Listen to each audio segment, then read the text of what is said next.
July 7 സോവിയോർ മാതാവ്.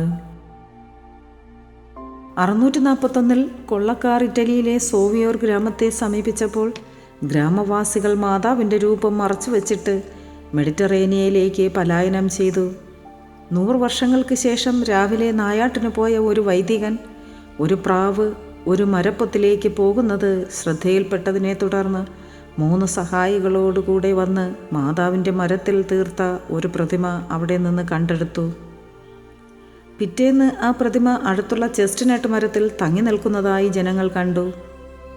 പിന്നീടും പലവട്ടം മാതാവിൻ്റെ രൂപം ചെസ്റ്റ്നട്ട് മരത്തിൻ്റെ മുകളിലേക്ക് സ്വയമേ മാറിയപ്പോൾ ഗ്രാമവാസികൾ അവിടെ ഒരു ചാപ്പൽ പണിതു.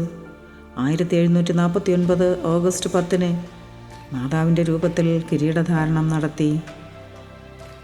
പരിശുദ്ധ അമ്മയുടെ അനുഗ്രഹം എല്ലാവരിലും സമൃദ്ധമായി ലഭിക്കട്ടെ എന്ന് പ്രാർത്ഥിച്ചുകൊണ്ട് ആവേ മരിയ.